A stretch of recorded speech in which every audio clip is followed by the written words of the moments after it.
ఇంత ముందుకు మనం అందరం ధ్యానించుకున్న తెలుసుకున్న అంశమే, గ్రూప్లో చూస్తూనే ఉన్నారు మీరు. గర్భఫలం పొందుకునేంత వరకు పట్టుదలతో ప్రార్థించు. ఇది నాతో పాటు అందరికీ వర్తిస్తుందండి. కాబట్టి కొన్ని పేర్లను చదువుకొని మనము స్టార్ట్ చేసుకుందాము. దేవుడి యొక్క వాక్యము. పరిశుద్ధుడా, ఇదిగో యేసయ్యా, ఈ వాక్యము మేము విత్తబోతూ ఉండగా, మీరు చెప్పబోతూ ఉండగా తండ్రి, అయ్యా ఈ పేర్లను అన్నింటిని ఒక్కసారి చదువుతూ ఉన్నాను తండ్రి. వీళ్ళందరినీ దేవా అయ్యా వాక్యం ధ్యానిస్తున్న సమయంలో గుర్తుపెట్టుకుని ఆయన గర్భఫలం పొందుకునే బిడ్డలందరిలో ఈ బిడ్డలు ఉన్నారయ్యా.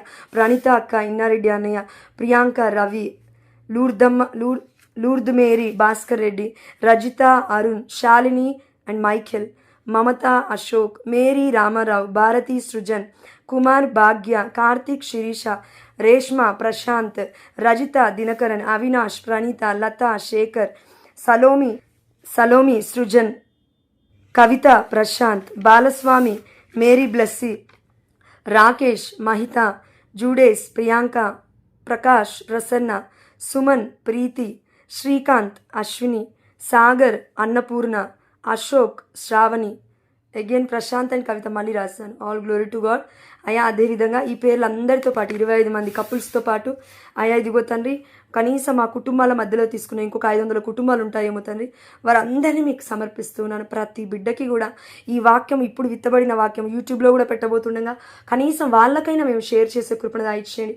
ఎందుకంటే బిడ్డల నిరాశలో ఉన్నారేమో, నిస్పృహలో ఉన్నారేమో, అయ్యా ఇదిగో ఏ ఆధారం లేదు, ఇంకా మాకెందుకు ఈ జీవితం అని విసిగెత్తిపోయారేమో తండ్రి. ఆ బిడ్డలందరినీ నీకు సమర్పిస్తూ ఈ వాక్యం వినబోతుండగా మమ్మల్ని స్వస్థపరచున ఆయన, ఆరోగ్యవంతులుగా మమ్మల్ని దీవిస్తామని విశ్వసిస్తూ ఆది కాండము 1వ అధ్యాయం 28వ వచనము దేవుడు మనందరికీ చెప్తూ ఉన్నాడు. ఇదిగో దేవుడు వాక్యం సెలవిస్తుంది ఏంటంటే, ఆది కాండము 1వ అధ్యాయం 28వ వచనము, దేవుడు వారిని దీవించి సంతానోత్పత్తి చేయుడు. దేవుడు వారిని దీవించి సంతానోత్పత్తి చేయుడు, భూమండలమందంతటా నివసించి దానిని వశం చేసుకొనుడు. ఈ వాగ్దానం దేవుడు ఎవరికి ఇస్తున్నారు ఆదికాండంలో అంటే ఆదాము, ఏవకండి, మనందరికీ తెలుసు. అయితే ఈ వాగ్దానం ఇచ్చినప్పుడు ఎక్కడ అంటే ఆదికాండం 1:28లో ఇస్తున్నాడు దేవుడు. కానీ ఆదికాండం 3వ అధ్యాయం దగ్గరికి వచ్చేసరికి అక్కడ దేవుడు ఎవరిని శపించాడు? పామును శపించాడు. కానీ మరి ఈ పాముతో పాటు ఓకే సాతాను శోధించింది అనుకున్నాము, మన దేవుడు ఒకవేళ పక్షపాతి అయితే, మన దేవుడు మనల్ని శపించేవాడే అయితే మరి ఆదాముని ఏవని కూడా అక్కడ శపించాలని, బట్ శపించలేదు, శిక్షించాడు. కరెక్ట్గా అర్థం చేసుకోండి వాక్యాన్ని, శిక్షించాడు. God never curse, he punish. దేవుడు కేవలం మనల్ని శిక్షిస్తాడండి కొన్ని సమయాలలో, ఇది మనం తీసుకోవాలి తప్పకుండా. శపించాడు. ఇప్పుడు మనం అందరం దీవించబడాలి, ఇది ఆశీర్వాదం. మీరందరూ మారాలి అనేది శిక్ష. అంటే గట్టిగా చెప్తున్నాం, మీరందరూ అంటే in the sense sorry lord, వేరే వాళ్ళందరూ ఇట్లా నాశనం అవ్వాలి అంటే ఏంటి ఆ వర్డ్? డైరెక్ట్గా చెప్తున్నాం మనం అర్థం. కానీ ఇక్కడ ఆశీర్వాదానికి శపించడానికి మధ్యలో ఒక వర్డ్ ఉందండి, అదేంటంటే శిక్షించడం. ఒక తల్లిగా, ఒక తండ్రిగా నువ్వు నీ బిడ్డల్ని శిక్షిస్తావా, శపిస్తావా? నోటి మాటలు ఈ రోజున ఒక్కసారి నువ్వు అర్థం చేసుకో. శిక్షించాలి, శపించకూడదు. నువ్వు ఇక బాగుపడవురా, నిజంగానే అవుతుందండి, నిజం చెప్తున్నాను తల్లిదండ్రులకి. మీరు ఒకవేళ పల్లెటూళ్ళలో ఉన్నా, సిటీలో ఉన్నా, ఎవరికైనా ఈ వాక్యం అర్థమవుతుంది. కాబట్టి నువ్వు ఇలా చేయకు నాన్న, ఇలా చేయి, బాగుంటావు. ఈరోజు నేను మా అక్క వాళ్ళ కూతురుతో కొద్దిసేపు మాట్లాడాను. అయితే మా అక్క కూతురు ఏమనందంటే, నేను పిన్నితో మాట్లాడానని ఫేస్ పెట్టింది. నేను మాట్లాడిన తర్వాత ఆనందంగా ఉంది. ఎందుకంటే తను చేసిన గొప్ప కార్యం ఏంటంటే, మొన్న నిర్మలా అక్క గారు, మీరు అందరు గుర్తుందో లేదో, దేవుడి యొక్క వాక్యం చెప్పినప్పుడు మీరు సారీ చెప్పారా, చెప్పాలి, మనం క్షమాపణ అడగాలి అని చెప్పారు. అవునా? నేను కూడా చేశానని మీకు చెప్పాను. దాని తర్వాత మా అక్క కూతురు ఏం చేసిందంట, స్కూల్కి వెళ్ళిపోయి స్కూల్లో ఉన్న పిల్లలందరికీ, అంటే తన క్లాస్మేట్స్కి అందరికీ సారీ సారీ సారీ అని చెప్పిందంట అండి. నేను ఆ బిడ్డకి ఇది గుర్తు చేశాను మళ్ళీ, అమ్మా నువ్వు చాలా మంచి దేవుడికి మంచి బిడ్డవి, ప్రియమైన బిడ్డవి, కాబట్టి నువ్వు తొందరగా నీకు అర్థమైంది వాక్యం. ఇప్పుడు నేను చూడు, నాకు 30 ఏళ్ళు ఫర్ ఎగ్జాంపుల్ అనుకుందాం, కాదు 30 ఏళ్ళు అనుకుందాం, 30 ఏళ్ళకైనా నాకే అర్థం కావడానికి అర్ధగంట పట్టింది నిర్మలక్క చెప్పడానికి. కానీ ఆ పాపకి ఆ ఒక్కరోజు కూర్చొని 5 నిమిషాల వాక్యం విన్నదేమో ఆ సమయంలో, బట్ వెళ్ళి క్రియారూపకంలో క్రీస్తుని ప్రకటిస్తూ ఉంది. ఎందుకంటే అక్కడ ఉన్న వాళ్ళు ఒకవేళ అన్యులే అయితే ఆ బిడ్డను చూసిన వాళ్ళందరూ మారుతారు కదా. అమ్మో, మానవిత జాయ్స్ చూడు మనందరికీ సారీ అడిగింది. చిన్నపిల్లల మాటలు ఎట్లుంటాయని ముద్దుగా ఉంటాయి, కానీ చాలా గొప్ప వాళ్ళు అవుతారు వాళ్ళు. కాబట్టి వాళ్ళకున్న ఆలోచన కూడా మనకి లేదు. ఇంగిత జ్ఞానం అంటారు కదండి, ఇంగిత జ్ఞానం కూడా మనకి లేదని దేవుడు బాధపడుతున్నాడు నాతో సహా. కాబట్టి క్షమాపణ అడుగుతూ ఉన్నాము. దేవుడు మనల్ని శిక్షిస్తాడండి, అంతే. మన మనస్తత్వాన్ని చూసి, మన క్రియలను చూసి తట్టుకోలేక నా బిడ్డలు ఎక్కడ శపించబడతారో, ఎక్కడ నాశనం అవుతారో, ఈ యొక్క సాతాను క్రియలలోకి వెళ్ళిపోయి ఎక్కడ పాప ఊబిలో పడిపోతారో అనే భయముతో దేవుడు మనల్ని అందరినీ, శపించబడ్డ మనల్ని అందరినీ శిక్ష నుండి ఇదిగో తను మళ్ళా దాని తర్వాత ఒక మంచి ఆశీర్వాదకరమైన బాటను నడిపిస్తూ ఉన్నాడు. మనమందరం ఏమనుకుంటామంటే దేవుడే చేస్తున్నాడు ఈ శాపము. ఎవరు చెప్పారు దేవుడు శాపం చేస్తున్నారని? పాత నిబంధన అవునండి, శాపం ఇచ్చాడు, దేవుడు ఇచ్చాడు. ఇన్ ద సెన్స్ దీవెనలు ఉన్నాయి, దీవెనించకుండా పడకుండా ఉండడానికి కూడా వాక్యాలు ఉన్నాయి. కానీ శాపము, ప్రతి పాపము యేసు నామములో రక్తము చేత, దేవుడి యొక్క రక్త ప్రోక్షణ చేత అన్నీ కూడా ఇదిగో నశించబడ్డాయి అదే సమయంలో. కానీ నువ్వు ఒప్పుకోవాలి. ఎందుకు నీపైన నాపైన శాపం ఏలుతుంది? ఎందుకు నీపైన నాపైన సైతాను ఇదిగో గర్జించు సింహం వలె మనం పిలవకపోయినా వస్తున్నాడు అని అంటే, వచ్చి కూర్చుంటున్నాడు మన పక్కన అంటే కారణం ఒకటే, సాతాను నా పక్కనే ఉంది, సాతాను నా పక్కనే ఉంది. మరి దేవుడు లేడే నీ పక్కన? దేవుడి గురించి ధ్యానించు కదా. మామూలుగా మనం అందరము ఒకసారి ఆలోచిద్దామండి ఈ సమయంలో. ఇప్పుడు నా దగ్గరికి వచ్చేవారన్నా, జోష్న ఏందో నెగిటివిటీ బాగా వస్తుందమ్మా నీ దగ్గర, ఫర్ ఎగ్జాంపుల్ అన్నారు అనుకోండి, నెగిటివిటీ బాగా కనబడుతుందమ్మా ప్రేయర్ చేస్తుంటే ఇలా అనిపిస్తుందమ్మా అని అనుకోండి. మనం ఏం చేస్తామంటే ఆ నెగిటివిటీని, ఆ యొక్క అది దూరం వెళ్ళిపోవడానికి మనం ప్రేయర్ చేయం. కానీ నెగిటివిటీ ఉంది, నెగిటివిటీ ఉంది, నెగిటివిటీ ఉంది, అది ఉందో లేదో వాళ్ళు ఎందుకు అన్నారో మనకు తెలియదు. కానీ మనమే ఇంకా మెడిటేట్ చేసుకుంటాం దాన్ని కూర్చొని. బైబిల్ వాక్యం ఎట్లా ఎత్తి పట్టుకొని ఇంకా అది కూడా చేయట్లే మనం, ఎత్తి పట్టుకొని ప్రార్థన ఏం చేయట్లేదు మనం బైబిల్ వాక్యాన్ని. కానీ సాతాను మాటని ఎత్తి పట్టుకొని ప్రార్థిస్తూ ఉంటాం. ఇదిగో వీళ్ళు నాశనమవును గాక, ఇదిగో వాళ్ళు నాశనమవును గాక, ఇదిగో ఈమె వెళ్తుంది కింద పడును గాక, ఇదిగో నన్ను అన్నది కదా అందుకే మొన్న పడింది, అదిగో మొన్న నన్ను ఇలా అన్నది కదా అందుకే వాళ్ళ కొడుకు చనిపోయాడు, లేకపోతే కూతురు చనిపోయింది, లేకపోతే భర్త చనిపోయాడు, విధవరాలైంది. ఎవరండి మీకు చెప్పింది? Do you have a right to curse anyone? మన బతుకులే బాగాలేవు, ఇంకొకరిని కర్స్ చేయడానికి, ఇంకొకరిని శపించడానికి నీకు ఎంత ధైర్యం ప్రియమైన బిడ్డ? దేవుడు నీకు నాకు అంత శక్తిని ఇవ్వలేదు నోటికి. ఒకవేళ ఇచ్చానే అనుకోండి, మరి అదే శాపాన్ని యేసు నామములో విరక్కొట్టబడును గాక అంటే ఎందుకు జరగట్లేదు? విశ్వాసం లేదు. కాబట్టి దేవుడు మనందరికీ చెప్తున్నాడు, అమ్మా నేను ఆది కాండం నుంచి మీకు చెప్తూ ఉన్నాను, నేను ఆ రోజు శపించింది పాముని ఏమని శపించాడంటే దేవుడు దానికి ఉన్న ఆకృతిని మొత్తం చెడగొట్టాడు. అంటే అప్పటి వరకు పాము కాళ్ళతో ఉందంటండి ఆ పాము, సాతాను అనేది. ఎందుకంటే సాతాను సాతాను పాములోకి ఎంటర్ అయింది కదా. సో సాతాను, serpent is the symbolize for what? Satan, right? ఆ యొక్క సాతానికి గుర్తుగా ఉంది ఆ యొక్క సర్పం అనేది.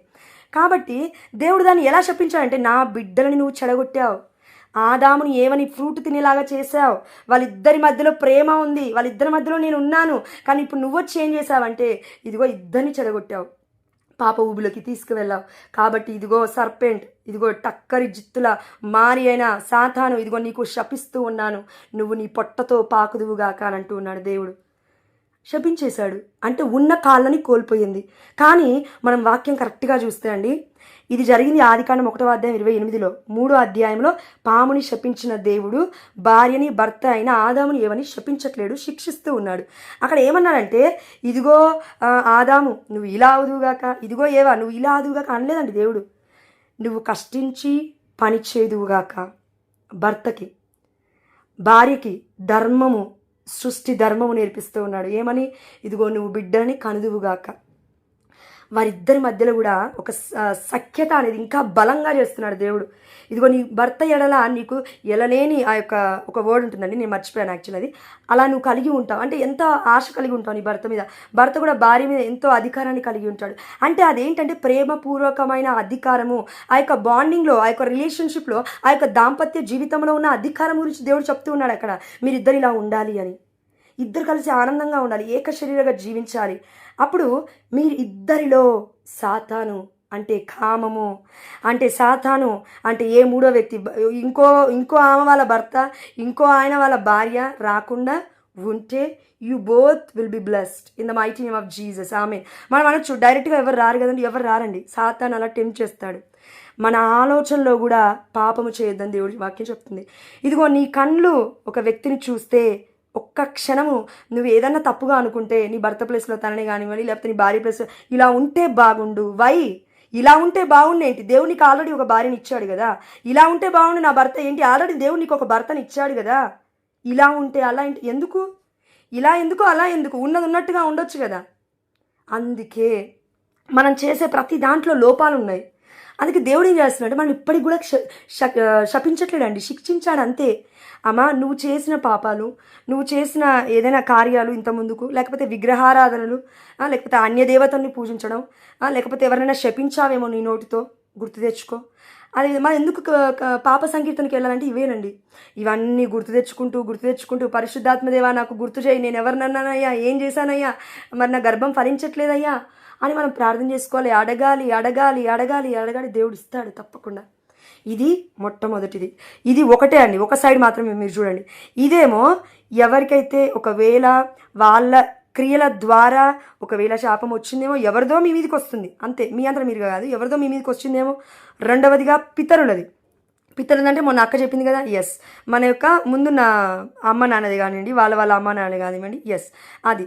అండ్ ఇటు సైడ్ మనం చూద్దాం. ఇప్పుడు ఈ పాపము ఉంటే, ఈ శాపము ఉంటే పిల్లలు పుట్టట్లేరు అనుకుందాం, ఇది పక్కకు పెట్టేస్తే. రెండో కేటగిరీ ఏంటంటే, నేను ఎవరిని శపించలేదు, నేను మంచి జీవితాన్ని జీవిస్తున్నాను, నేను బాగున్నాను, దేవుడు నన్ను యాక్సెప్ట్ చేశాడు, నేను అన్నిటినీ త్యజించుకొని దేవుడి వైపు నడుస్తున్నాను అని ఒకవేళ మనం అనుకోండి, మంచిదాన్ని, నేను మంచోన్ని అని అనుకున్నాం, ఆయన కూడా పిల్లలు పుట్టట్లేరంటే దానికి కారణము God has a different plan about you. అంటే నీ గురించి దేవుడికి ఒక గొప్ప ప్రణాళిక ఉంది. ఆలస్యమైన అది అద్భుతానికే కారణం. ఎందుకంటే మనం బైబిల్లో ఎంతోమందిని చూసామండి. ఫర్ ఎగ్జాంపుల్ షార్ట్ కట్గా చెప్తాను, నేను టైం ఎక్కువ లేదు కాబట్టి. కడువృద్ధులైన జకరియా ఎలిజబెత్తమ్మలకి లూకాసు వార్త 1వ అధ్యాయం 7వ వచనంలో దేవుడు బప్తిజ్మ యోహానుని గర్భఫలంగా దయచేశాడు. ఆమేన్. ఒకవేళ ఈ వాక్యం చదివేటప్పుడు 7 వాక్యాలు చదువుతున్నాను, మీరు గర్భం మీద చేతి పెట్టుకుంటే మంచిదండి, పిల్లలు కావాల్సిన వాళ్ళు. జస్ట్ సే ఆమేన్, లోపల చెప్పుకోండి మనసులో. మొట్టమొదటిగా కడువృద్ధురాలైన జకరియా ఎలిజబెత్తమ్మకి లూకాసు వార్త 1వ అధ్యాయం 7వ వచనంలో వాగ్దానం ఇచ్చిన దేవుడు యోహానుని గర్భఫలముగా దయచేశాడు. ఆమేన్. ఇది మొట్టమొదటిది. రెండవది, ముదివగ్గులైన అబ్రహాము సారాలకు దేవుడు ఈసాకును గర్భఫలంగా దయచేశాడు. ఆదికాండము 21వ అధ్యాయం 2వ వచనము. ఆమేన్, హల్లెలూయా. మూడవది, ఈసాకు రిబ్కా కోసం ప్రార్థింపగా. ఇక్కడ చూడండి, మామూలుగా మొదటి రెండేమో ముసలోళ్ళు పాపం, వాళ్ళు నీతిమంతులుగా జీవిస్తున్నప్పుడు దేవుడు ఎన్నుకున్నాడు, వారికి మంచి సంతానాన్ని ఇచ్చాడు. వారి యొక్క అది ఏమంటారండి, ఋతుచక్రం ఆగిపోయింది ముసలోళ్ళకి ఇద్దరికి కూడా. ముసలోళ్ళు ఇద్దరు, భార్యాభర్తలు ఇద్దరు. ఋతుచక్రం ఆగిపోయిన తర్వాత దేవుడు గర్భఫలాన్ని దయచేస్తున్నాడంటే ఈ అద్భుతం ఎక్కడ ఏ వైద్యుడు కూడా చేయలేడు, అది మనకు తెలుసండి, ఇది గుర్తుపెట్టుకోండి. మూడవది, ఈసాకు రిబ్కా కోసం ప్రార్థింపగా. ఇక్కడ రిబ్కా మంచిది, మనము బైబిల్లో చదివితే చాలా మంచిది. ఈసాకు మంచివాడే, కానీ రిబ్కాకి శక్తి సరిపోనందున ఈసాకు తన యొక్క భార్య కోసం ప్రార్థిస్తున్నాడు. కాబట్టి దేవుడు రిబ్కాకి గర్భఫలంగా 2 కుమారులు దయచేశాడు. ఆమేన్, హల్లెలూయా. చూడండి, ఈసాకు రిబ్కా దంపతుల యొక్క ఆ యొక్క ఐక్యత, ఆ యొక్క ప్రేమ ప్రతిఫలమే 2 కుమారులు. అంటే 2 ప్రార్థించి పొందుకున్నారని వాక్యం సెలవిస్తుందండి. ఇక్కడ శపించబడ్డారు కాబట్టి ఇలా అయ్యిందని వాక్యం చెప్పట్లేదు. కాబట్టి ప్రార్థించారు. ప్రార్థన ద్వారా సమస్తము సాధ్యమే. శాపమున్నా పోతుంది, పాపమున్నా పోతుంది, ఎలాంటి నిష్ఠూరపు ఆలోచనలున్నా పోతాయి, కామపు ఆలోచనలా పోతాయి. ఇద్దరి మధ్య ఏ ఆలోచన లేకపోతే మరి ఎందుకండి పిల్లలు పుట్టట్లేరు అంటే, పరిశుద్ధమైన పిల్లల్ని ఇవ్వడానికి. పరిశుద్ధమైన ఇన్ సెన్స్ దేవుడితో పోల్చుకోవద్దు దయచేసి. పరిశుద్ధమైన పిల్లలు అంటే ఇప్పుడు మన ఎవరు, ఇప్పుడు ఈసాకుకి రిబ్కాకి ఎవరు పుట్టారు? ఏసావు యాకోబు పుట్టారు, అవునా? ఎస్. అందులో యాకోబుని మొట్టమొదటిగా ఇదిగో ఏమని చెప్తూ ఉన్నారు వాక్యం అంటే, మోసగాడు, అవునా? ఏసావు యొక్క జ్యేష్ఠత్వాన్ని దొంగిలించాడు యాకోబు, కాబట్టి మోసగాడు అని ఉంది. కానీ దేవుడు ఏం చేశాడంటే, ఈ మోసగాడైన యాకోబుని పిలిచాడు. బిడ్డ, పిలిచిన యాకోబుని దేవుడు ఏమని పిలుస్తూ ఉన్నాడు? ఇదిగో నీ పేరేంటి అన్నాడు యాకోబుని. రోజు మొత్తం ప్రార్థిస్తుంటే, నైట్ అంతా కూర్చొని ప్రార్థిస్తుంటే, దేవుడితో పినుగులాడుతుంటే, కాళ్ళు పట్టుకుంటుంటే, నన్ను విడిచిపెట్టి యాకోబు అని అంటుంటే వినట్లేడు. అయితే నీ పేరేంటి అని అడుగుతున్నాడు దేవుడు. నా పేరు యాకోబు అన్నాడు. అంటే యాకోబు అని దేవుడు తెలియదు? ఆ పేరు తెలుసు. మరి ఎందుకు అడిగినట్లు? ఇదిగో నీ పేరు ఇక యాకోబు కాదు, మోసగాడు దానికి అర్థము. బైబిల్ చెప్తూ ఉంది. ఇజ్రాయేలు నీ పేరు. ఇజ్రాయేల్ అంటే దేవుడికి ఇష్టమైన బిడ్డలు అని అర్థం. కాబట్టి ఇజ్రాయేలుగా యాకోబుని దేవుడు మార్చుకున్నాడు.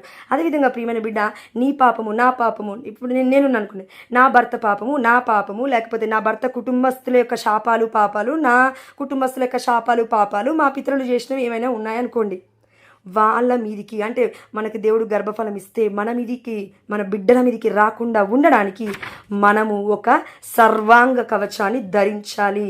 అదే పరిశుద్ధాత్మని మనం పొందుకోవాలి, ప్రార్థన చేయాలి, ఆత్మలో కట్టబడాలి, ఆత్మలో ఎదగాలి అని దేవుడి యొక్క ప్రణాళిక. ఎందుకంటే ఆత్మ శక్తి లేకపోతే గర్భము కదలదు. ఇది నిజమండి. మీరు పరిశుద్ధమైన గ్రంథంలో చూడండి, ఎవరికైనా దేవుడు బ్లెస్సింగ్ ఇచ్చాడంటే దేవుడి యొక్క కృప వారి మీదకి వచ్చింది, దేవుడి యొక్క సన్నిధితో ఆ బిడ్డలు నింపబడ్డారు అని వాక్యం సెలవిస్తుంది. ఎక్కడ చూసినా మీరు దేవుడు గుర్తు తెచ్చుకున్నాడు ఎవరిని? ఇదిగో yes, Elkanah and Hannah. Elkanah భార్య అయిన హన్నా ఉంది కదండి. ఎస్, అయితే హన్నా తినట్లేదు, బాధపడుతుంది, ఉపవాసం చేస్తుంది. ఏం చేస్తుందంటే ఉపవాస ప్రార్థన నుండి నేను తినను ఏమొద్దులే అంటే, ఎల్కానా బాధపడ్డాడు, తన భర్త బాధపడి తినమ్మా తినమ్మా తినమ్మా అంటే వెళ్ళింది సన్నిధిలోకి, దేవుడి సన్నిధిలోకి వెళ్ళి మోకరించింది, మొరపెట్టింది, ఏడ్చింది, గొంతు దించుకొని బాధపడింది. దాని తర్వాత దేవుడు తన గర్భాన్ని తెరిచాడు. గొంతు చించుకుంది కాబట్టి, గొంతు ఎలుగెత్తి పలికింది కాబట్టి, ఎలుగెత్తి దేవుని ఆహ్వానిస్తుంది కాబట్టి, ఎలుగెత్తి హృదయపూర్వకంగా దేవుని స్వీకరించింది కాబట్టి, తన హృదయాన్ని దేవుడి కోసం తెరిచింది కాబట్టి దేవుడు తిరిగి తన గర్భాన్ని తెరుస్తున్నాడు. ఆమేన్, హల్లెలూయా. కాబట్టి మనం చేయాల్సింది ఏంటంటే, ఎల్కానా భార్య అయిన హన్నా నార్మల్ స్త్రీ అండి. వాక్యం ఏమి ఇదిగో మరియ తల్లిలాగా మరి పరలోక రాజ్యం నుంచి వచ్చిందని చెప్పట్లేదు. దేవుడు నార్మల్ పర్సన్, తను ఒక నార్మల్ వ్యక్తి ఆమె. కాబట్టి హన్నా అంత గొప్పగా మనం ప్రార్థించకపోయినా కనీసం దేవుని అడుగుదాం, పరిశుద్ధాత్మ దేవా నీ కృపని నాకు అనుగ్రహించయ్యా, ఎలా ప్రార్థించాలో నేర్పించయ్యా అని మనం అడిగితే ఎవరు పుడతారు? బిడ్డలు పుడతారు. ఎవరు పుడతారు? గొప్ప వాళ్ళు పుడతారు. ఎవరు పుడతారు? ప్రవక్తలే పుడతారు. ఆమేన్, హల్లెలూయా. అందుకే ఆలస్యం తర్వాత అద్భుతం తప్పకుండా జరుగుతుంది. బాధపడొద్దు, భయపడొద్దు. నేను ఒకటే చెప్పానండి మన గ్రూప్లో జాయిన్ అయిన వాళ్ళకి, ఇంతకు ముందు కొత్తగా జాయిన్ అయిన వాళ్ళకి కూడా చెప్పి ఉన్నాను. మన ఫస్ట్ గ్రూప్లో జాయిన్ అయినప్పుడు ప్రొటెస్టెంట్ అమ్మాయి పేరు సంధ్య. ఈ వీడియో అమ్మాయి కూడా వింటుంది తప్పకుండా, కాబట్టి నేను చెప్తున్నాను. సంధ్య ప్రొటెస్టెంట్ అమ్మాయి రెండోసారి కన్సీవ్ అయింది. మన గ్రూప్లో జాయిన్ అయిన 1.5 మంత్కో 2 మంత్స్కో కన్సీవ్ అయిన తర్వాత, అక్క నాకు చేత కావట్లేదు అక్క, వామిటింగ్స్ ఎక్కువ అవుతున్నాయి, చిన్న బాబు ఉన్నాడు చూసుకోలేకపోతున్నా అంటే, వేస్తామా ఎగ్జిట్ అవ్వమా, నో ప్రాబ్లం, మేము ప్రేయర్ చేస్తామని అన్నాం. అయిపోయింది. ఇప్పుడు తనకి 8th month 9th month running. And ఇంకొకటి అన్యురాలైన మహేశ్వరి మా ఇంటి వెనక ఉంటుందని, ఆ అమ్మాయి రెండో పెళ్ళి అయింది. రెండో పెళ్ళి అయిన తర్వాత దేవుడు నాకు, ఆ అమ్మాయికి రెండో పెళ్ళి అక్కడైతే నాకేంటండి సంబంధం కదా, అక్కడ పెళ్ళయింది. తను నా క్లాస్మేట్ నన్ను పెళ్ళికి పిలిచింది కానీ నేను వెళ్ళలేకపోయాను ఆ సమయంలో. ఇది జరిగి కూడా 1.5 year అయిపోతుందండి. అయితే ఆ సమయంలో దేవుడు ప్రేరేపిస్తూ ఉన్నాడు, ఆమె కోసం ప్రార్థించు. అనిరాలండి తను, ఆమె కోసం ప్రార్థించు. అయితే ఆమెకు ఒక మెసేజ్ పెట్టన్నాడు. ఏం పెట్టాలయ్యా అని ఇంకా ప్రేయర్ చేసుకొని, అప్పుడు 3 గంటలకి రెగ్యులర్గా లేసేదాన్ని కాబట్టి 3 AM దాటిన తర్వాత పెట్టాను. అయితే మహేశ్వరి నువ్వు హైందవురాలివి, నో ప్రాబ్లం, అన్యురాలివి, నో ప్రాబ్లం, ఇప్పటి వరకు అలసిపోయావమ్మా, మొదటి భర్త మస్తు కష్టాలు పెట్టాడు, దేవుడి చిత్తం లేదు, విడిచిపెట్టుకున్నా, అయిపోయింది. ఇప్పుడు రెండోది, ఆ పిల్ల బయటికి దబదబా మాట్లాడుతుంది కానీ చాలా ఇన్నోసెంట్, చాలా మంచిది మనసు. కాబట్టి దేవుడు మరి తనతో మాట్లాడమంటే నేను మాట్లాడాను.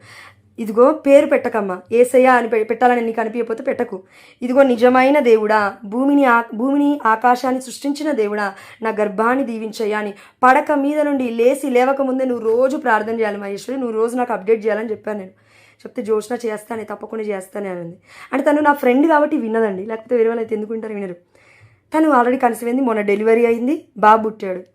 అండ్ ఇంకొకటి, మా వదిన నేను ఉన్నప్పుడు ప్రేయర్ గ్రూప్లో తన పేరు శ్వేత. ఆ అమ్మాయికి పీసీఓడి ప్రాబ్లం ఉంది, నాలాగానే హార్మోన్ ఇంబ్యాలెన్స్ ప్రాబ్లం ఉంది. బట్ 6 months అయింది పెళ్ళై. దాని తర్వాత ఒక చిన్న ఆపరేషన్ చేశారు ఆ అమ్మాయికి, కొంచెం హెల్త్ బాగాలేకపోతే. దాని తర్వాత సెట్ అయింది. దాని తర్వాత మళ్ళీ 6 months తర్వాత మనం అందరం ప్రేయర్ చేసాం. అప్పుడు ఉన్న వాళ్ళకి తెలుస్తుంది శ్వేత అని. తను కన్సీవ్ అయింది, డెలివరీ కూడా అయింది, బాబు పుట్టాడు.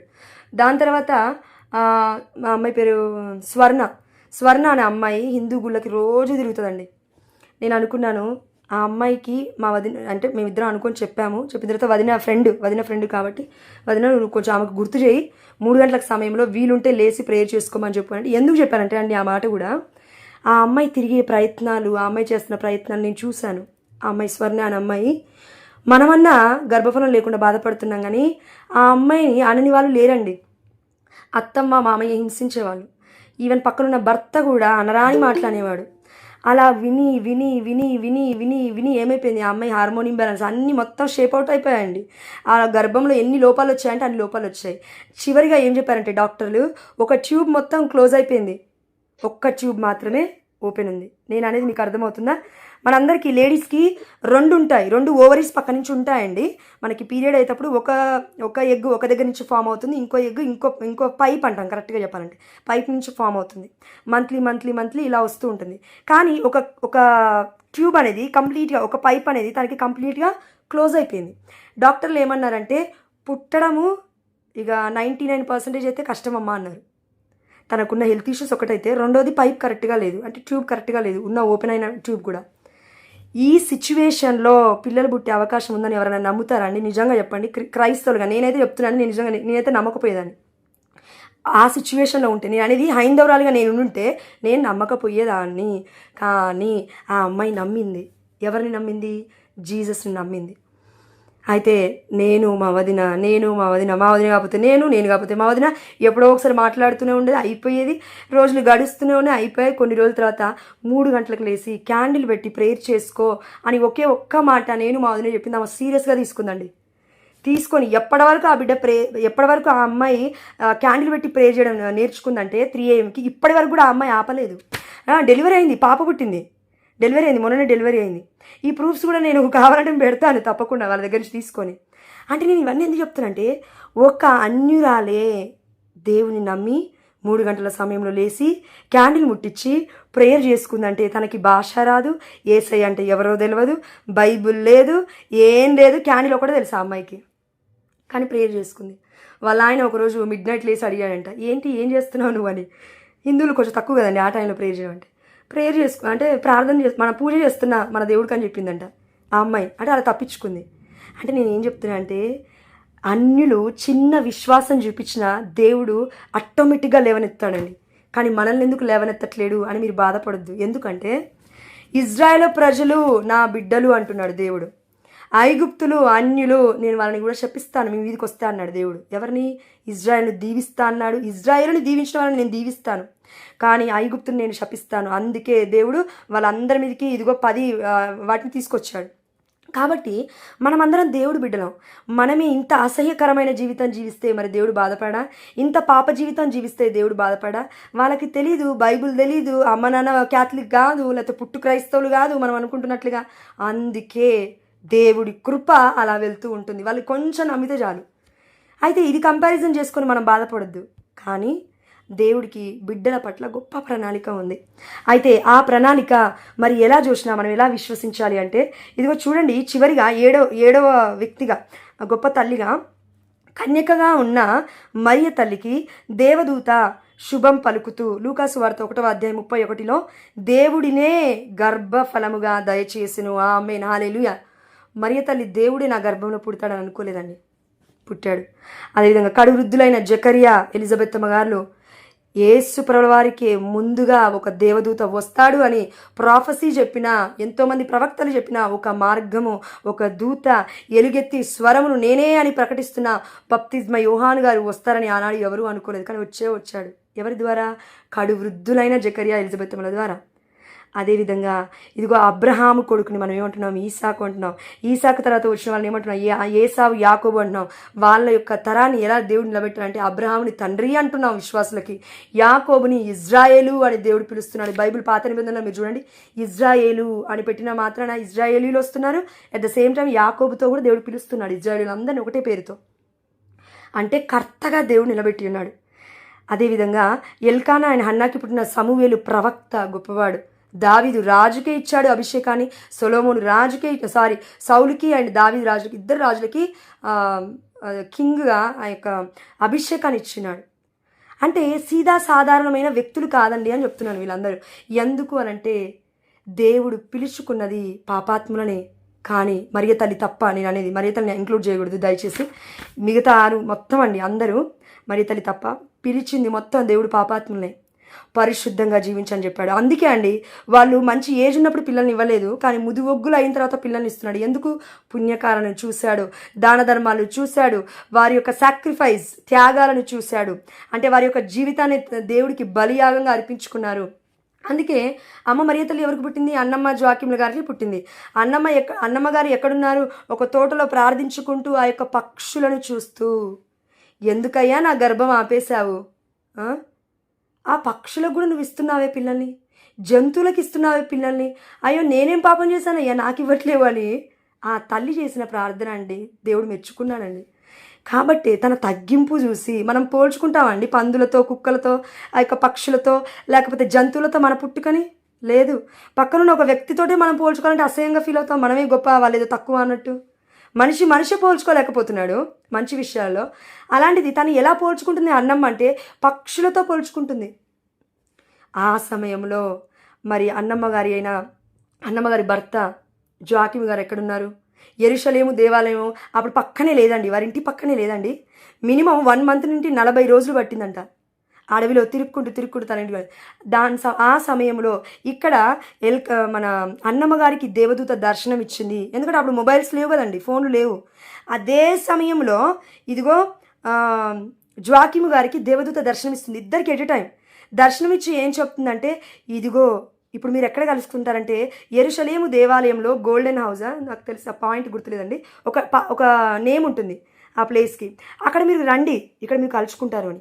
ఎందుకంటే భర్తనేమో మన అడవులంపటి బట్టి తిరుగుతున్నాడండి ఒక బాధతో, డిప్రెషన్తో, పిల్లలు పుట్టట్లేరు అని. ఎందుకంటే దేవుడి యొక్క సన్నిధికి వెళ్ళి ఆ యొక్క గొర్రెలని బలిగా అర్పిస్తుంటే తీసుకోలేదు ఆనాటి యాజకులు ఎలా ఉన్నారు? ధర్మశాస్త్ర బోధకులు. వారి క్రియలు క్రీస్తుని చూపించట్లేవు కానీ వాళ్ళ మాటలు మాత్రమే చూస్తున్నాయి. అందుకే దేవుడు అన్నాడు, వాళ్ళ క్రియలు చూసి మీరు నమ్మాలి. వాళ్ళు జస్ట్ వాళ్ళ మాటలు చెప్తారు, అది వినాలి మీరు, కానీ వాళ్ళ క్రియలు మీరు అనుసరించొద్దు, నన్ను అనుసరించాలని యేసు ప్రభువు మనకు చెప్తూ ఉన్నారు. కాబట్టి అమ్మ మరియ తల్లి ఎవరికి పుట్టింది అంటే అన్నమ్మ జోకిముల గారికి పుట్టింది. వాళ్ళు కడువృద్ధులే, వాళ్ళు ఒకప్పుడు ఘోరమైన జీవితాన్ని జీవించారే. కానీ దేవుడి ఎన్నిక గొప్పదండి ఇక్కడ, దేవుడి ప్రణాళిక గొప్పదండి ఇక్కడ, దేవుడి యొక్క కనికరం అనేది గొప్పది ఇక్కడ. అయితే ఇప్పుడు మనమందరం చేయాల్సింది ఏంటంటే, అయిపోయింది. ఇప్పటివరకు పాపం చేసామేమో, తప్పులు చేసామేమో, లేకపోతే ఇంకేదన్నా చేసామేమో, గాడ్ నోస్, దేవుడికి తెలుసు అది. ఇప్పుడు విడిచిపెట్టాయి, పినుగులాడకు, దాంతో దేవుడితో పినుగులాడు, పాపాన్ని పట్టుకోకు, పుణ్యాన్ని పట్టుకోవడానికి ప్రయత్నించు. దేవుడు తప్పకుండా నేర్పిస్తాడు నీకు నాకు. ఎందుకంటే పరిశుద్ధమైన గ్రంథంలో నీతిమంతులు అని చెప్పబడుతుందండి వాక్యము. నీతిమంతులు అంటే ఎవరండి? దేవుడి యొక్క మాటను విని విధేయించి చేసిన వారినే క్రియారూపకంలో నీతిమంతులు అనే ఒక మాట ఉంది. అందుకే కడు వృద్ధులైన ఎలిజబెత్తమ్మ జకర్యాలకి ఉన్న మాట, కడు వృద్ధులైన నీతిమంతులైన వీరికి దేవుడు ఒక గొప్ప దేవదూత లాంటి బిడ్డనిచ్చాడు. వారే బప్తిస్మ యోహాను గారు దేవుడికే ఇదిగో జ్ఞానస్నానం ఇస్తూ ఉన్నారు. కాబట్టి ఎన్ని పాపాలు చేసినా, ఎన్ని తప్పులు చేసినా దేవుడు క్షమిస్తాడు. కానీ this is the last time. గ్రేస్కి ఒక గ్రేస్ పీరియడ్ ఉంటుందండి, దేవుడి కృపకి కూడా ఒక గ్రేస్ పీరియడ్ ఉంటుంది. ఎందుకన్నానంటే అన్యులు ఒకవేళ అర్థం చేసుకోకపోతే, మనం 10 సార్లు చెప్పినా అర్థం చేసుకోకపోయినా దేవుడు క్షమిస్తాడు. కానీ ఇప్పుడు మనం క్రైస్తవులము 100 సార్లు చెప్పినా అర్థం చేసుకోకపోతే ఇంకెవరం ఏం చేయలేదండి. అందుకే మొన్న అక్క నిర్మలక్క వాక్యం చెప్పేటప్పుడు ఏం చెప్పింది? పాప క్షమాపణ, సారీ అడగండి, మనం ఎక్కడ కింద పడిపోతున్నామో చూసుకోండి, దేవుడికి ఇష్టం లేని కార్యాలు ఏంటో తెలుసుకుందాము, ముందుకెళ్దాము అని చెప్తుంది దేవుడి యొక్క వాక్యం. కాబట్టి చివరిగా నేను ఒక మాట చెబుతాను. అయితే మనం అందరము ఎత్తి పట్టుకొని ప్రార్థించాల్సిన 3 వాగ్దానాలు నేను ఎత్తి పట్టుకొని ప్రార్థిస్తాను. దయచేసి మీరు ఆమెను చెప్పుకోండి, గర్భం మీద పొట్ట మీద చేయబెట్టుకోండి. ఎవరికైతే సంతానం కోసం చూస్తున్నారో, ఒకవేళ మీ పిల్లలు ఎవరికైనా సంతానం కోసం చూస్తుంటే తల్లులుగా మీరైనా మీ పొట్ట మీద చేయబెట్టుకోవచ్చు. కీర్తనల గ్రంథము 127వ అధ్యాయము 3వ వచనము, పుత్రులు ప్రభు ఇచ్చు వరము, తనయులు దేవుని బహుమానము. ఆమేన్, హల్లెలూయా. ఇది మొదటి వాగ్దానము. రెండవ వాగ్దానము కీర్తన 113వ అధ్యాయము 9వ వచనము, ప్రభువు గొడ్రాలు తన ఇంట మన్నన పొందునట్లు చేయును, ఆమెకు బిడ్డలను వసగి సంతుష్టి కలిగించును, మీరు ప్రభువును స్తుతించుడు. ఆమేన్, హల్లెలూయా. ఇది రెండవది. చూడండి, ఈ రెండో దాంట్లో ప్రభువు ఎవరికి ఇస్తున్నాడు పిల్లలు అంటే గొడ్రాలకి. ఆల్రెడీ ఈ ప్రపంచం మొత్తం నిన్ను నన్ను లేకపోతే ఇంకెవరినో లేకపోతే మన ఉన్న ప్లేస్లో మన కుటుంబస్తులో లేకపోతే బయటలో గొడ్రాలు అనే ముద్ర వేసేస్తారు. లైక్ 7 years అయినా 10 years వరకు కూడా వద్దండి, 1 yearకే 6 monthsకే అలాంటి లోకంలో బ్రతుకుతున్నాం మనం. తప్పదు. ఇంకా 6 monthsకి ఏంది ఇంకా పిల్లలు కాలేదా? 1 yearకి ఇంకా ఏంది ఇంకా పిల్లలు కాలేదా? వాళ్ళు దేవుళ్ళు మరి దిగొచ్చి చెప్తారు వాళ్ళు ఎలాంటి పిల్లలు పుట్టబోతున్నారు. వాళ్ళకి ఎలా తెలుస్తుందండి? తెలియదు. కానీ నువ్వు భయపడొద్దు, బెంబెలెత్తిపోవద్దు, దేవుడి వైపు చూడు. దెయ్యాన్ని చూసి భయపడుతున్నావు, వామ్మో దెయ్యం అన్నమాట ఎక్కడ నెరవేరుతుందని భయపడుతున్నావు. మరి దేవుడు అన్నమాట భక్తి లేదా, భయం లేదా మనందరికీ? కాబట్టి రెండవది, గొడ్రాలు తన ఇంట మన్నన పొందునట్లు చేయును. ఏ ఒక్క నోరైతే గొడ్రాలు అన్నారో వారి నోటి చేత సంతానవతి యేసు నామములో అవునుగాక, ఆమేన్, హల్లెలూయా. తప్పకుండా దేవుడు ఇది చేస్తాడు. కానీ విశ్వసించు. ఆమెకు బిడ్డలను వసగి దేవుడు సంతృష్టి కలిగించు, ఆనందం కలిగించును. కాబట్టి మీరు ప్రభువును స్తుతించుడు. ఇప్పుడు మామూలుగా అన్యులైతే ఏం చేస్తారంటే ఏదో అప్పటికప్పటికి నమ్ముతారు, లేకపోతే 1 year నమ్ముతారు. కానీ మన క్రైస్తవ జీవితంలో నిరీక్షణ ఎందుకు? దేవుడు వాగ్దానం పైనే మన నిరీక్షణ. అయితే ఈ నిరీక్షణ మనల్ని నిరుత్సాహపరచదు. కాబట్టి ఇదిగో మీరు ప్రభువుని స్తుతించడు. ఎందుకు స్తుతించాలి దేవుణ్ణి నేను అని అంటే, బిడ్డ నిన్నటి రోజున నువ్వు బాగాలేవు, ఇప్పుడు బాగున్నావు, స్తుతించు. నిన్నటి రోజున నీ బిడ్డలు బాగాలేరు, ఇప్పుడు బాగున్నారు, స్తుతించు. రేపటి రోజున ఎలా ఉండబోతుందో నీకు తెలియదు, ఉన్న స్థితిని బట్టి నువ్వు స్తుతించు. అందరికీ లేనిది నీ దగ్గర ఉంది. శాంతి, సమాధానము, ఆరోగ్యము, లేకపోతే అంతస్తు, లేకపోతే కారు, లేకపోతే వాట్ ఎవర్ ఇట్ ఈస్. ఒక దగ్గర సైకిల్ ఉంది, నీ దగ్గర బైక్ ఉంది. జస్ట్ స్తుతించు దేవుని, అంతే. ప్రతి దాన్ని బట్టి దేవుని స్తుతించు. ఇక్కడ స్తుతించుకి అర్థం ఏంటంటే దేవునికి ఇవ్వబోతున్నాడనే విశ్వాసంతో స్తుతించు, ఆమేన్, హల్లెలూయా. గొడ్రాలిగా నీ పేరు ఇదిగో దేవుడు తీసేసి సంతానవతిగా ఆశీర్వదిస్తున్నాడని స్తుతించు, ఆమేన్, హల్లెలూయా. ఇది రెండవది. మూడవది, కీర్తనల గ్రంథము 128వ అధ్యాయం 3వ వచనము. ఇది వండర్ఫుల్ వర్డ్ అండి. నీ లోగిట, ఒక భర్తతో చెప్తున్నాడు దేవుడు, నీ లోగిట నీ భార్య ఫలించిన ద్రాక్ష తీగవలే ఉండును. ద్రాక్ష తీగలు ఎలా ఉంటాయండి? గుత్తుగా ఉంటాయి, ఎన్నో ఫ్రూట్స్ ఉంటాయి వాటికి. అదేవిధంగా ఇదిగో ఒకవేళ భర్త మేబీ వింటుండొచ్చు. ఇదిగో దేవుడు భర్తకి చెప్తున్నాడు, అయ్యా రిబ్కా బాధపడుతూ కూర్చున్నప్పుడు ఈసాకు ప్రార్థించాడు కదా, అలా నువ్వు ప్రార్థించు అని చెప్తూ ఉన్నాడు. అదేవిధంగా ఇంకొకటి, మన యాకోబు భార్య రాహేలు యాకోబు దగ్గరికి వెళ్ళి ఏమడుగుతుంది తెలుసా అండి? పిల్లల్ని పుట్టిస్తావా లేకపోతే చచ్చిపోమంటావా అని అంటుందండి. ఎవరు? రాహేలు. అనగానే యాకోబుకి మస్తు కోపం వచ్చిందండి, ఫుల్ కోపం వచ్చేసింది. తిరిగి అన్నాడు, ఇంకా రాహేలు బాధపడినా సరే అని అన్నాడు, ఇదిగో బిడ్డల్ని కనకుండా చేసింది నేనా ఏంటి? పైనున్న దేవుణ్ణి అడుగు అని అంటున్నారు. ఎవరు? యాకోబుకి ఆల్రెడీ మొదటి భార్య ఉంది కదా. ఎస్, అప్పటికి దేవుడు ఇలాంటి రిస్ట్రిక్షన్స్ ఏం పెట్టలేదు కాబట్టి అది సపరేట్ టాపిక్, తర్వాత చెప్తాను. కానీ ఇక్కడ మట్టుకు వస్తే యాకోబుకి ఆల్రెడీ మొదటి భార్య ఉంది, పిల్లలు పుట్టారు. అంటే ఇక్కడ లోపం ఎవరిదంటారు? లోపం మ్యాక్సిమం రాహేలుదే ఉంటుంది లోపం. అంటే ఏంటి? దేవుడు లోపాలను చూడడు. దేవుడికి కావాల్సింది నీ లోపము కాదు, నీ హృదయము. నీ బాధలు, నీ కన్నీటిలు, నీ యొక్క కష్టాలు, దుఃఖాలు ఏవైనా ఏ వ్యక్తి అయినా చూసి హేళన చేస్తాడేమో, లేకపోతే నీలో ఉన్న లోపాన్ని ఎత్తిపట్టి చూపించి నువ్వు అది అని నిన్ను ఇదిగో గుచ్చి పొడుస్తున్నట్టు మాట్లాడతారేమో ఈ యొక్క మనుషులు, కాకుల్లాగా. కానీ దేవుడి వాక్యం ఏం సరిస్తుందా అంటే, అమ్మా నా దగ్గర రా, నువ్వు ఒంటరి దానిగా ఉంటావు, నా దగ్గర రా, నిన్ను అనాథగా విడిచిపెట్టను, నేను ఆశీర్వదిస్తాను, అనేకులకి ఆశీర్వాదకరంగా నేను ఆశీర్వదిస్తాను, దేవుడు వాక్యం సెలవిస్తుంది. కాబట్టి చివరిగా కీర్తన గ్రంథం 128వ అధ్యాయం 3వ వచనంలో, నీ లోగిట నీ భార్య ఫలించిన ద్రాక్ష తీగ వలె ఉండును. ఆమేన్. ఉంటుంది తప్పకుండా. ఎప్పుడు ఉంటుంది? ఒక భర్తగా నువ్వు ప్రేయర్ చేయాలి, ఒక భార్యగా నువ్వు ప్రేయర్ చేయాలి. భార్య భర్తలుగా ఏక శరీరులుగా దేవుడు చేసిన బంధాన్ని ఏ మానవ మాత్రుడు వేరుపరపరాదు అని వాక్యం సెలవిస్తుంది. మరి ప్రార్థన చేయడానికి శక్తి లేదా? భార్య ఏదైనా అనగానే ఎగిరి పడతారు కదండి భర్తలు. అదేవిధంగా భర్త ఏదైనా అనగానే కొంచెం విధేయత లేకుండా ఇష్టం వచ్చినట్టు మాట్లాడుతుంటారు, నోరు పడేసుకుంటారు. అంటే ఏంటి? జీవితాన్నే కోల్పోతున్నారు వాడి మాటల వల్ల. ఇప్పుడు గొడవ స్థితిలో ఉన్న మీకు పిల్లల్ని ఇస్తే ఆ పిల్లల పరిస్థితి ఏంటి? కాబట్టి దేవుడు ఇదిగో భర్తకు చెప్తున్నాడు, నీ లోగిట నీ భార్య ఫలించిన ద్రాక్ష తీగవలే ఉండును, నీ భోజనపు బల్ల చుట్టూ నీ తనయులు ఓలీవు పిలకల వలె ఒప్పుదురు. ఆమేన్, హల్లెలూయా.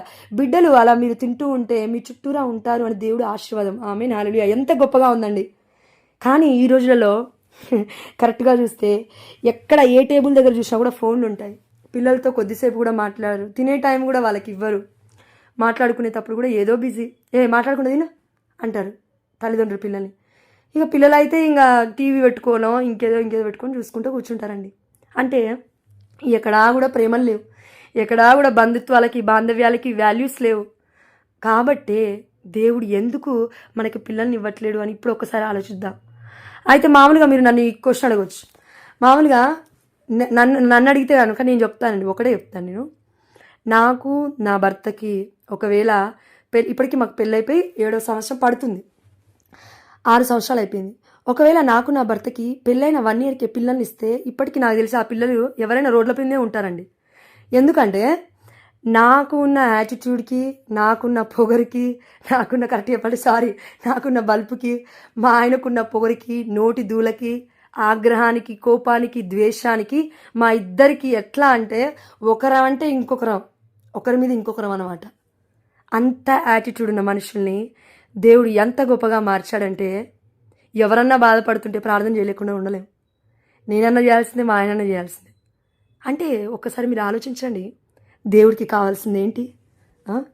మన గర్భమా, మన మనస్సా, మన హృదయం దేవుడికి కావాలి. ఆ హృదయం మారినప్పుడు దేవుడు మురిసిపోతాడండి. మురిసిపోయిన దేవుడు ఊరుకుంటాడా? ఆనందించిన దేవుడు ఊరుకుంటాడా? నాలాంటి ఇలాంటి బిడ్డలు ఇంకో 2 ఇస్తాను నా బిడ్డకి. 2 ఆయుధాల్లాగా మారుతారు, నా పరిచర్యలో ఉంటారు, దేవుడి సాక్షులుగా నిలబడతారు అని దేవుడికి తెలియలే అండి? అందరం కూడా ఈ లోకంలో ఏదో పక్షులు, ఏదో జంతువులు పుడుతున్నట్టుగా పుట్టి చనిపోతే మరి ఇంకా మనం ఎందుకు దేవుడికి? మనల్ని మనం ఒకసారి చూసుకుందాం ఈ రోజున. అయ్యా, ఇప్పటివరకు మేము ఎలా ఉన్నా నువ్వు ఇచ్చిన వాగ్దానాలు గొప్పవి. నువ్వు ఇచ్చిన వాగ్దానాలు మేము ఎత్తి పట్టుకొని ప్రార్థించే శక్తిని మా అందరికీ దయచేతండి. ఎందుకంటే వాక్యం సెలవిస్తుంది, యేసయ్య ఆదికాండము 18వ అధ్యాయము 14వ వచనము, దేవునికి అసంభవమైనది ఏదైనా ఉన్నదా?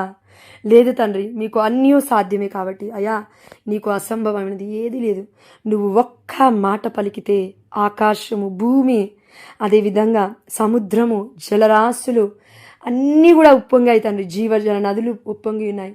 అన్ని ఫలాలు, అన్ని వృక్షాలు, జంతువులు, పక్షులు అన్నీ పుట్టిన తర్వాత మానవాళిని పుట్టించి వీటన్నిటిపైన అధికారాన్ని నేను నీకు ఇచ్చాను. ఇప్పుడు నువ్వు ఎలా ఉన్నావంటే నాలో నేను నిన్ను చేసుకున్నాను. కాబట్టి నా పేరు చెడగొట్టకు. నేను నిన్ను బిడ్డగా స్వీకరించాను. నీ బిడ్డలు ఎలా ఉండాలో నాకు తెలీదా? మీ గర్భఫలము ఎలా పండాలో నాకు తెలీదా? నా ప్రణాళిక ఏంటో మీకు అర్థమవుతుందా? అసంభవమైనది, అర్థం అవ్వదు నా ప్రణాళిక మీకు అని దేవుడు చెప్తున్నాడు మనందరికీ. కాబట్టి అయ్యా, నీ కార్యములు చాలా ఘనమైనవి. 92వ కీర్తన 5వ వచనం ప్రకారము చాలా లోతైనవి తండ్రి. అర్థం చేసుకోవడానికి ఏ వ్యక్తికి కూడా సాధ్యమవుతుంది. ఈవెన్ లూసిఫర్ సైన్యం కూడా మొత్తం తిరిగినా కూడా నీ ప్రణాళికలు అర్థం చేసుకోలేదు దేవా. సాతానికి కూడా నీ ప్రణాళిక అర్థం కాదు దేవా. అందుకే దేవా, మీరు మాకు ఆశీర్వాదాన్ని ఇస్తున్నారని మేము విశ్వసిస్తూ ఉన్నాము. అదేవిధంగా మత్తయి సువార్త 19వ అధ్యాయం 26వ వచనము, మానవులకు ఇది అసాధ్యము కానీ దేవునికి సమస్తము సాధ్యమే. మేబీ నాకు మా ఆయనకి డాక్టర్లు చెప్పారేమో ఇంత ముందుకు మనందరికీ, అంటే నాకు మా ఆయనకంటే ఇన్ ద సెన్స్ మాలాగే పిల్లలు లేని వాళ్ళ గురించి చెప్తున్నాను నేను. దేవా, మాకు చెప్పినట్లుగా మేబీ ఎంతోమంది బిడ్డలు 3-4 సంవత్సరాలు డాక్టర్ల చుట్టూ తిరిగి అలసిపోయి ఇప్పుడు అయ్యా నువ్వు నన్ను స్వస్థపరుస్తావా, ఇది నీ వల్ల అవుతుందని నేను విన్నాను, సాక్ష్యాలు చూశాను, నాకు విశ్వాసం కూడా మెల్లమెల్లగా బలపడుతుంది. నీ దగ్గరికి వచ్చాను, అన్నీ విడిచిపెట్టాను, ఇప్పుడు నీ వైపు చూస్తున్నాను. అయితే నాకు గర్భాన్ని దయచేస్తావా అయ్యా అని మనం అడిగితే దేవుడు ఆనందపడతాడు. ఎందుకంటే దేవునికి సమస్తము సాధ్యమే. డాక్టరు మామూలుగా ఐవీఎఫ్ ఏదైనా చేస్తేనే ఒక్కొక్కసారి షూరిటీ ఇవ్వలేడు. ఆ బిడ్డ పుట్టేదాకా కూడా చెప్పలేడు. ఒక్కొక్కసారి 7th మంత్లో కూడా ఏమంటారండి, అది గర్భస్రావం అయిపోతూ ఉంటున్నాయి 7th మంత్లో కూడా. ఎందుకంటే వాళ్ళ చేతులలో లేదు ఆ కార్యం. ఏదో వాళ్ళు దే ఆర్ డూయింగ్ ట్రయల్స్. ఒక ఎలక మీద ఒక వైద్యుడు, ఒక శాస్త్రవేత్త ఎలా చేస్తున్నాడో అదేవిధంగా మేబీ ఐవీఎఫ్ చేస్తున్నారు అనొచ్చు మనం. మరి ఐవీఎఫ్ ద్వారా ఐయుఐ ద్వారా ఎంతోమంది బాగున్నారు కదండి, బాగున్నారు. అవును, ఇప్పుడు ఇక్కడున్న సిచ్యువేషన్ ఏంటి? ఆ రోజులలో మన అమ్మ నాన్నలు ఉన్నప్పుడు అన్నీ ప్యూర్గా దొరికేటివి, అన్ని ఆహారము అంత బాగుండేది, అమృతంగా ఉండేది. చెట్ల మీద తెంచుకొని కూడా తిన్న వాళ్ళు ఉన్నారు. కానీ మన దగ్గరికి వచ్చేసరికి ఈ రోజులలో ఆ ఫుడ్ అనేది ఎలా ఉందంటే ఏది తిన్నా కూడా దానికి ఇంజెక్షన్స్ ఇస్తారు. ఇప్పుడు కోడి చికెన్ తిన్నాం అనుకోండి, చికెన్ ఆల్రెడీ ఎలా వస్తుంది, అది ఎలా రీప్రొడక్టివ్ అవుతుంది అంటే దానికి ఇంజెక్షన్స్ ఇస్తున్నారు. అది మనం తింటున్నాము. ఆ ఇంజెక్షన్స్ వల్ల హార్మోన్ ఇంబ్యాలెన్స్ వస్తుంది. లేదంటే అవన్నీ పక్కకు పెడితే నువ్వు టెన్షన్ పడుతున్నావు, నాకు పిల్లలు లేరు పిల్లలు లేరు పిల్లలు లేరు, దేవుడిది చేయలేడు, టెన్షన్ పడుతున్నావు. ఆ టెన్షన్ వల్ల, స్ట్రెస్ వల్ల హార్మోన్స్ మొత్తం బ్యాలెన్స్ అవుట్ అవుతున్నాయి. ఒక అమ్మాయిగా హార్మోన్స్ నీకు ఒకలాగా ఉంటాయి, ఒక అబ్బాయిగా నీ భర్తకు ఒకలాగా ఉంటాయి హార్మోన్స్. కానీ ఇప్పుడు మొత్తం జెండర్స్ మారిపోయే రీతిలో ఆలోచిస్తున్నారండి జనాలు. కాబట్టి హార్మోన్ ఇంబ్యాలెన్స్. కాబట్టి దేవుడు మనందరికీ చెప్తున్నాడు. చివరిగా ముగిస్తాను. కాబట్టి ఇదిగో ఇర్మియా గ్రంథము 29వ అధ్యాయం 11వ వచనము, నేను మీ క్షేమము కొరకు ఉద్దేశించిన పథకములు నాకు మాత్రమే తెలియను. దేవుడు ఏదైనా ఒక్క మాట చెప్పాడంటే అది భూమి ఆకాశము గతించిన తప్పకుండా నెరవేరుతుంది. దేవుడు మాటలకి గతించిపోవండి ఎప్పటికీ. నాకు మాత్రమే తెలియను అని చెప్తున్నాడు దేవుడు. అమ్మా నా గర్భం ఎందుకు రావట్లే, గర్భం బాధపడకు, దేవుడికి తెలుసు, అది దేవుడికి తెలుసు. కానీ నువ్వు చేయాల్సిన ప్రయత్నం నువ్వు చేయాలి. నేను మీ అభివృద్ధినే కానీ వినాశనము కోరను. నేను మీకు బంగారు భవిష్యత్తును నిర్ణయించుతుని. ఆమేన్. ఫ్యూచర్ ఎవరైనా చెప్పగలరా? ఒకవేళ నేను ఎక్కడికైనా వెళ్ళి చేయి చూయించుకున్నాను అనుకోండి, అతను ఏమంటారంటే మేబీ ఇంకో 100 ఏళ్ళు బతుకుతావమ్మా నువ్వు అంటాడు. ఫర్ ఎగ్జాంపుల్ రేపే రోడ్డు మీకు వెళ్ళిపోతే టక్కునే యాక్సిడెంట్ పుట్టుకోమని అనుకోండి, అప్పుడు ఏంది ఆయన పరిస్థితి? ఎక్కడికి వస్తాడు? పరలోక రాజ్యానికి వస్తాడా? నీకోసం నా కోసం? ఎవరిని నమ్మాలమ్మా? నువ్వు నేను పరమ వైద్యుని, మన దేవుణ్ణి, ఏకైక దేవుడు, ఇమ్మానుయేలు దేవుడు, ఆది అంతమై ఉన్నాడు, ఆల్ఫా ఒమేగానై ఉన్నాడు అన్నాడు. మొదటివాడను కడపటివాడను నేనే అంటున్నాడు. దేవుణ్ణి విడిచిపెట్టి ఎవరి వైపు చూస్తున్నావు? పాస్టర్ల వైపు, పాస్టర్ల వైపు చేతులు పెట్టుకొని ప్రేయర్ చేయగానే అవ్వదండి ఏదైనా. నీకు దేవుడికి కావాల్సింది నీ మనసు. మనసు ఇచ్చేంతవరకు ఏది కూడా మారదు. ఎవరు ఏం చేయలేరు ఈ విషయంలో మాత్రం. నిజం చెప్తున్నాడు, ఎవరు ఏం చేయలేరు. నేను ఒక దగ్గరికి వెళ్ళి 14 మంది సిస్టర్స్, నన్స్ నా మీద చేతులు పెట్టి ప్రేయర్ చేశారు. ఏది ఇప్పుడు కన్సీవ్ అయ్యానా? లేదు కదా. మరి ఏం చేయాలి? నేను ఫాదర్తో మాట్లాడాను, ప్రీస్ట్తో, మా మామయ్యతో. మామయ్య ఇట్లా ఎంతోమంది ప్రేయర్ చేస్తున్నారు మామయ్య, బట్ నాకు ఇలా ఉంది, ఏంటి మామయ్య ఇది బాధ అనిపిస్తుంది అంటే, నువ్వు చేసావా? నువ్వు ప్రార్థన చేస్తున్నావా? నీ మనసుని దేవుడికి ఇచ్చావా? నువ్వు చెయ్యి. 100 మంది చేస్తేంది, 1000 మంది ఏం చేస్తుంది ఏందమ్మా? నువ్వు మోకరించి నువ్వు చెయ్యి.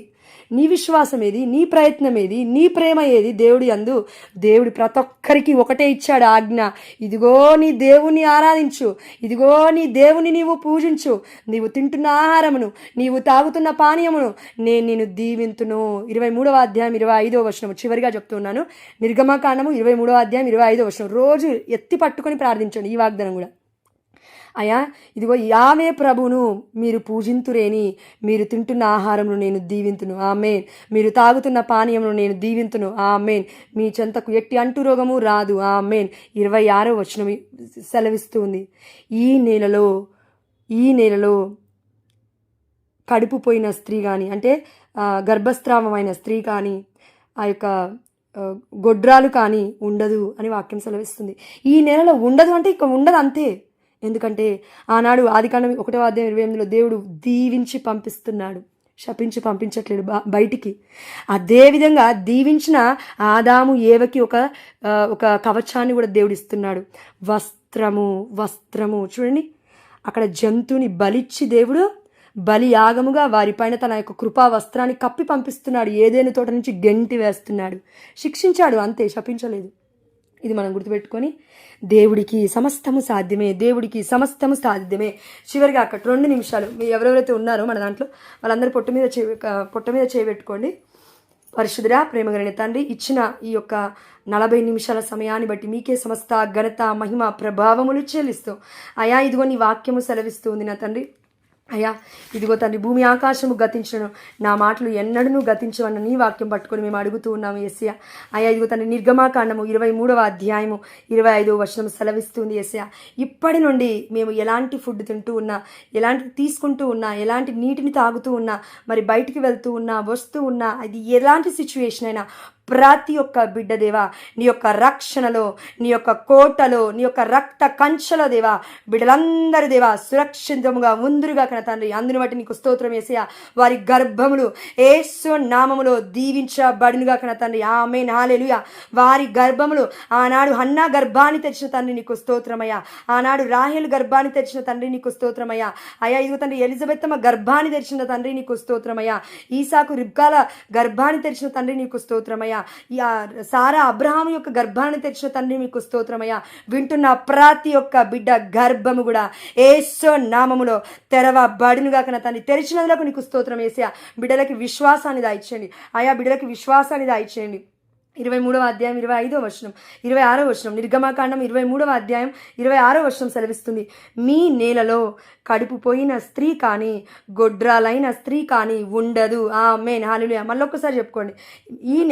మీ నేలలో కడుపు పోయిన స్త్రీ కానీ గొడ్రాలైన స్త్రీ కానీ ఉండదు. ఆమేన్, హల్లెలూయా. మిమ్ము పూర్ణాయుష్షు గలవారిగా నేను చేయుదును. ఆమేన్, హల్లెలూయా. దేవుడు ఏమంటున్నాడు? దీర్ఘాయుష్షుగా నేను ఉంచుతానంటున్నాడు.